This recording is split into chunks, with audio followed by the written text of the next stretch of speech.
রাসূল আকরাম সাল্লাল্লাহু আলাইহি ওয়াসাল্লাম ইরশাদ করেছেন, ইন্নামা আনা লাকুম বিমানজিলাতিল ওয়ালিদ ওয়াআল্লিমুকুম দীনাকুম। আমি হলাম তোমাদের পিতৃতুল্য। একজন পিতার ভূমিকায় অবতীর্ণ হয়ে আমি তোমাদেরকে, একজন আদর্শ পিতা যেভাবে তার সন্তানকে আদর্শ শিক্ষা দেয়, ভদ্রতা এবং শিষ্টাচার শিক্ষা দেয়,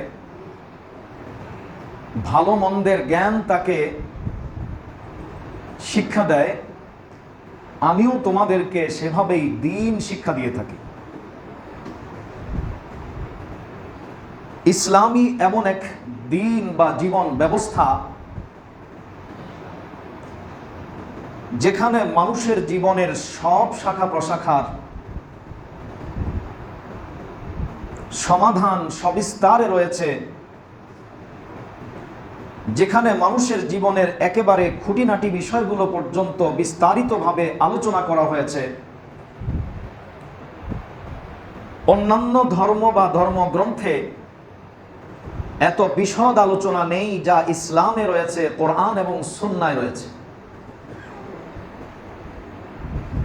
ইসলামের এক একটি অধ্যায় যদি কেউ অধ্যয়ন করে তাহলে সত্যি অবাক হতে হয়, এত নিখুঁতভাবে, এত বিশদভাবে বিষয়গুলোকে পেশ করা হয়েছে যা অধ্যয়ন না করলে তার কাছে বুঝে আসবে না। তিরমিজি শরীফের এক বর্ণনায় এসেছে সাইয়্যিদুনা সালমান ফারসি রাদিয়াল্লাহু তাআলা আনহু থেকে, কিছু মুশরিকরা তাকে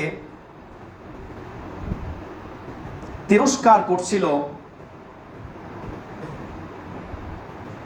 এই কথা বলে যে তোমাদের নবী তোমাদেরকে সবকিছুই শিখায়, এমনকি ইস্তিনজার ক্ষেত্রে, বাথরুমে যাওয়ার ক্ষেত্রে কিভাবে বসতে হবে সেটাও শিখায়।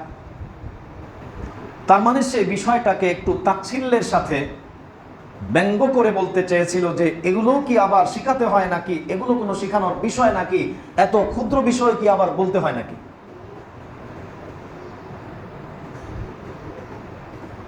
রাসূল আকরাম সাল্লাল্লাহু আলাইহি ওয়াসাল্লামের ব্যাপারে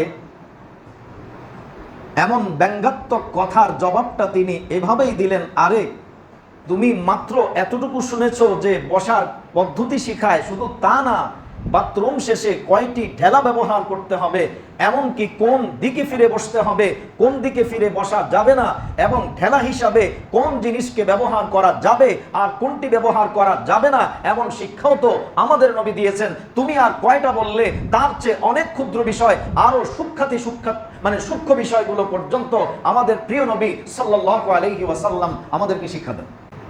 এজন্যই দেখা যায় মানুষের জীবনের শাখা প্রশাখা যত বেশি হোক না কেন, প্রতিটি শাখায় নবী মুহাম্মদুর রাসূলুল্লাহ সাল্লাল্লাহু আলাইহি ওয়াসাল্লামের বিচরণ হয়েছে, সেখানে তিনি গিয়েছেন এবং তার কিছু না কিছু সুন্নাহ, আদর্শ, নির্দেশনা সেক্ষেত্রে রয়েছে।